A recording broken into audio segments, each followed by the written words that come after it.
Salut, c'est Florian, bienvenue dans cette nouvelle vidéo. Vidéo simple et rapide, simplement pour te faire un petit bilan comme je te le fais tous les mois de mes investissements en crypto-monnaie. Je sais que c'est pas ce qui intéresse le plus sur cette chaîne où je parle bien plus d'investir en bourse et sur les marchés financiers de manière générale, mais je te fais un petit bilan mensuel de mes investissements en crypto-monnaie tout de même tous les mois, ne serait-ce que pour moi, pour garder une trace de l'évolution de mon portefeuille si un jour je veux suivre mon avancée depuis plusieurs années. Je pourrais retourner voir simplement toutes mes vidéos bilan. Et donc, je te fais aujourd'hui et je me fais aujourd'hui cette vidéo pour le mois du futur pour eh bien, tout simplement dire que j'ai un portefeuille de 1587,82 € sur Binance, donc investi en crypto-monnaie, principalement sur le Bitcoin et sur l'Ethereum. J'ai donc 0 € en espèces, je n'ai plus aucun argent prêt à être investi, j'ai tout investi actuellement.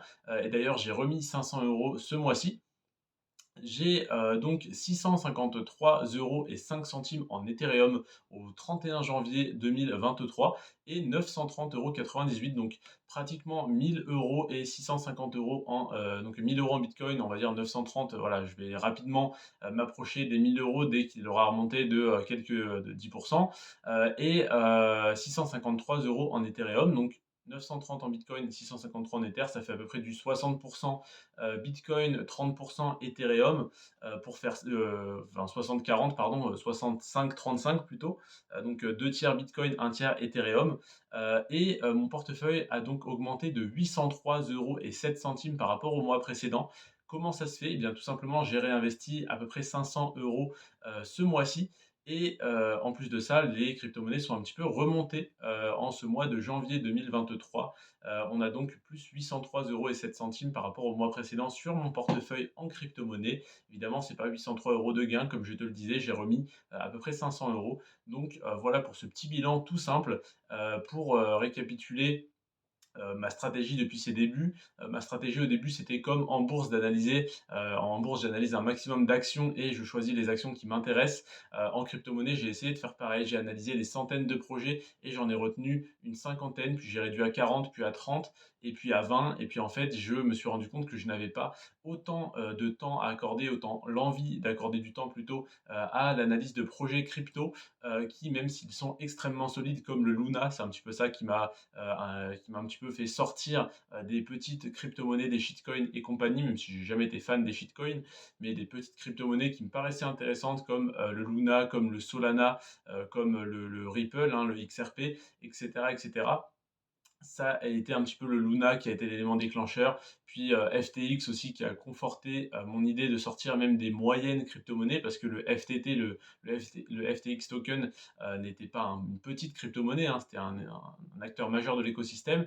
Et donc je préfère aujourd'hui me concentrer sur le Bitcoin et l'Ethereum. Le Bitcoin parce qu'il est extrêmement sécurisé, limité à 21 millions, etc. etc. Et l'Ethereum parce que c'est la crypto-monnaie en laquelle je vois le plus de potentiel, en laquelle je crois le plus, même plus quand le Bitcoin, même si le Bitcoin a l'avantage de sa notoriété, d'être la plus grosse crypto-monnaie, d'avoir la dominance sur le marché, mais je crois beaucoup plus en les fonctionnalités et en l'utilité de l'Ethereum, donc je préférerais investir beaucoup plus sur l'Ethereum, mais pour des raisons de sécurité. Si jamais l'Ethereum venait à rencontrer un problème et que je perdais tout mon capital investi en Ethereum, eh bien je serais plus à l'aise à avoir 30% de mon capital en Ethereum et 60-70 en Bitcoin, donc 33, 67 on va dire, hein, 2 tiers, un tiers, 2 tiers en Bitcoin, un tiers en Ethereum. Comme ça, si je perds tous mes Ethers, je perds que un tiers de mes cryptos et il me reste 2 tiers. Donc oui, ça me fait un moins 35% sur mon portefeuille, mais tant pis, hein, je me referai avec le Bitcoin quand il sera à 100 000 € et que j'en aurai donc acheté comme je l'ai fait aux alentours des 17-18 000. Mais voilà, pour l'instant, je préfère garder cette allocation. Je ne réfléchis pas beaucoup plus, à ça. Simplement, ce que j'aimerais bien avant la fin de l'année, ça serait avoir, aux alentours des 5 000 € en crypto-monnaie. Donc si possible, avoir au moins un Ethereum complet. Il doit aux alentours des 1 500 il me semble, donc ça correspond à peu près à ça. 1 500 € en Ethereum et 3 500 en Bitcoin, ça me plairait, pas trop mal, donc ça ferait du 40-60 à peu près. Mais voilà, ça serait, un objectif pour la fin de l'année. Donc actuellement, mon portefeuille s'élève à 1 587 €. Il me manque donc à peu près 3 500 € sur le portefeuille.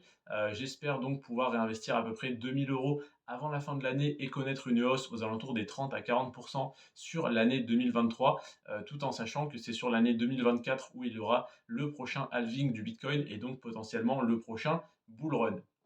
Voilà donc pour mon avis sur le marché des crypto-monnaies et pour, tout simplement le suivi de mes investissements en crypto-monnaies sur le mois de février 2023. Je sais que c'est pas la vidéo qui marche le plus, donc qui intéresse le plus de monde, donc je ne m'attarde pas beaucoup plus sur le sujet, mais pour les quelques personnes que ça intéresse, et bien même si ça ne fait que 10, 20 ou 30 vues, je préfère, faire cette vidéo, prendre ces 5 minutes pour la tourner, 5 minutes pour la poster et tout simplement, vous tenir au courant, te tenir au courant de ce que je pense du marché et de mes investissements en crypto-monnaies.